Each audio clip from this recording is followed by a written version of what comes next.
babes, welcome to another cooking video. Today we are going to be making this authentic Italian ragu pasta, and when I say authentic, I mean authentic. Let's get right into all the ingredients. Today we'll be using the pappardelle pasta, some fresh parsley, onion, tomato and garlic. We'll also be using some spring onions, some bell peppers.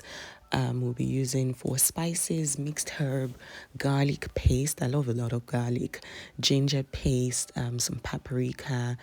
This is the tomato sauce that we'll be using, and it's an Italian one. We'll also be using some sazon and one seasoning cube.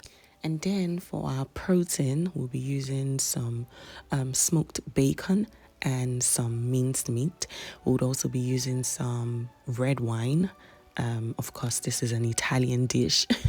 And one scotch bonnet because, you know, the Nigerian in me needs that heat.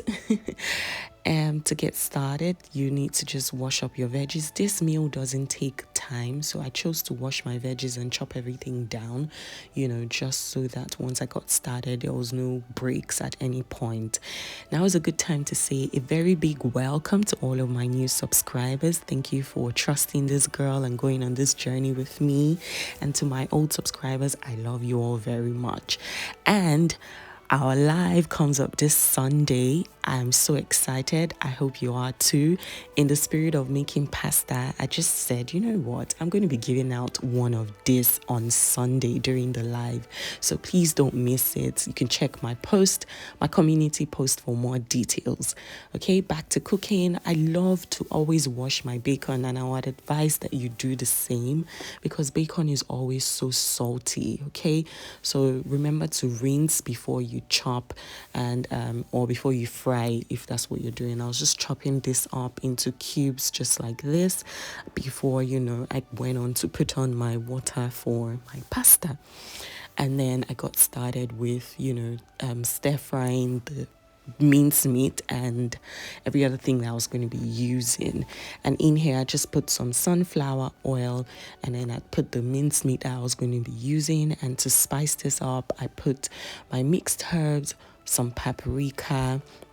I also used about half a teaspoon of garlic paste and another half teaspoon of ginger, and then I was just going in with some sazon, and I gave this a good stir.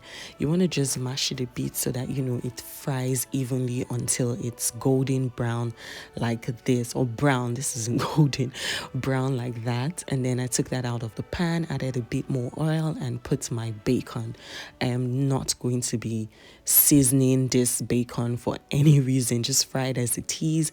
And then when it turns when you see that it turns brown like this, you can then take it out of the pan. In the same pan, no need to add any oil because you can see that it's already greased. Just put your onions and your garlic, and then you just, you know, stir for a bit, toss, make sure this fries for about 30 seconds to a minute depending on how high your heat is. And then you can go in with your chopped tomatoes and your scotch bonnet if you're using that. Okay, fry for another 2 minutes, stir, and then fry for another 2 minutes. And then you can go in with a tiny bit of red wine. So my baby was going to be eating from this food, that's why I had to put just this tiny amount. You can make it more really if it's an all adult meal. Again, you're going to cook down the wine so you don't taste the alcohol in it at all. It's safe. Okay, once that has fried for another 3 minutes, you can then go in with your pasta paste. I showed you the one that I was going to be using for this meal. Just give this a very good stir and then allow to cook for about 8 minutes. This is actually already almost ready, so you don't need to take that long frying it. Cook for a minute. I went in with my bell peppers. I chose to use red, orange, and green colors. Use whatever colors you want. And then I added a bit of my sazon, gave this another good stir, went in with my one seasoning cube, or you can season to taste really if one is too small for you. Just don't over salt it because you know you're going to be adding your bacon.